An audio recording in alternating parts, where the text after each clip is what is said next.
my daughter.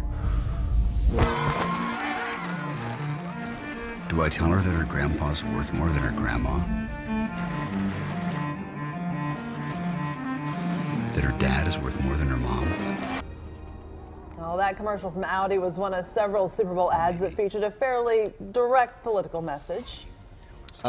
Talking ads with an advertising professional, kind of like asking a wine connoisseur about wine, because I'm a schlub, I know nothing about it. Bill Cochran is creative director at the Richards Group in Dallas, and has actually worked on some Super Bowl ads yourself, right? Now, Yeah. the Audi one, I have to say, I saw it like a week before or something, before the Super Bowl aired, and I thought, politics aside, if you have a mother, if you have a daughter, you probably if you like are the a father, commercial. yeah, if you have a, right? I loved it. I thought it was shot well. I thought the casting was great, and it was a message that's hard to argue with, and it's the type Right. of thing that might just be enough to turn someone from a BMW into pick an Audi. I just think it was a great spot.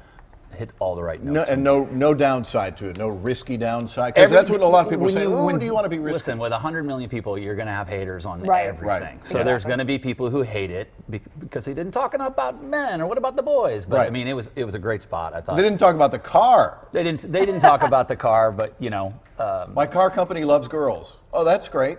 they put it I'm that stuck way. by but the yeah, side of the I mean, road. You know what, though? I watched it once, and I knew exactly. Yeah. I was like, oh, that was Audi. Okay. But to me, it was a bigger message, a higher calling of their brand, as opposed to we have this new Right, glove car. box.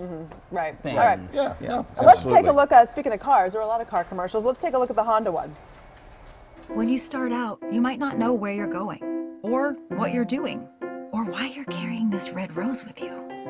You just keep going. Keep your focus and avoid the distractions. At times, you may fall flat on your face. So this is for the Honda CR-V, which is a car that's been out forever. Everybody's seen one, owned one. You see them on the road all the time.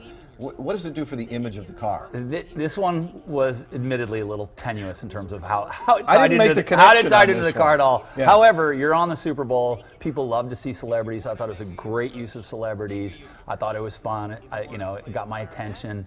And then, okay, who did it? Honda. So yeah.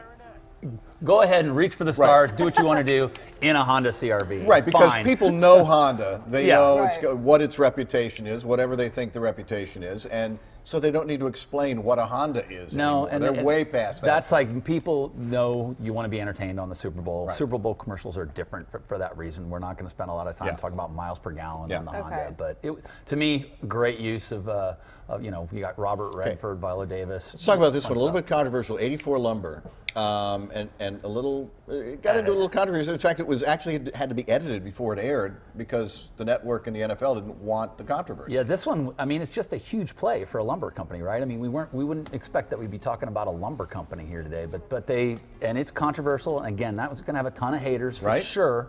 But I thought they really, they stuck their neck out there. Talking about Yeah, border and immigration. Yeah. It's heavy when you watch it. It is heavy. Well, then you got to watch it makes you go to the website. Last website, night during right. the game, I tried to get on. I couldn't even see it during Right. the game. There's so many people trying to watch So that, it. Yeah. Probably someone strategy, was yeah. getting chewed out at that point because you couldn't get on. But I mean, my hat's off to him. That was a gutsy move, and again, there's going to be some haters on it, absolutely. Okay. But thought it was interesting. Let's look at your least favorite. Oh, Let's see it. Let's see. Which one was it? Which one? terrible. Hello, Brian. Oh. Spuds McKenzie? What are you doing here? My soul can't rest when people don't drink Bud Lights with friends. Not at this very moment. Spud McKenzie back, huh? It was horrible. and as you point out, a lot of young viewers are going to go, "What's the talking dog thing?" I don't get it because they never saw Spuds McKenzie. But he didn't used to talk, did he? I don't think No. he used to talk. He didn't talk. No. He's back from the dead. No one's going to remember him. And then somehow, I think it's somehow trying to tell us that you're dumb for not going drinking with your friends. Or I mean, it was To me, the point remarkably was bad. Well, to me, the point was that, hey, nobody's drinking Bud Light anymore. They're drinking all these fancy craft beers. So go back to what your dad used to Go drink. back and dust off a dog that no one remembers and have him fly around, do the ghost of Christmas Past thing on it. He It was had like- his moments. Spud had his moments. He did, but, absolutely. But then. people would like point to Spuds, and that would be it. That's all he did. Now he's Right. floating around making dumb jokes. I was like, my hat's off. That is the dumbest ad Right. on the Trying on the to Super Bowl. guilt people into not drinking Bud Light. It was Into- amazingly bad. yeah. So congrats, guys. Thanks for your insight. Yeah.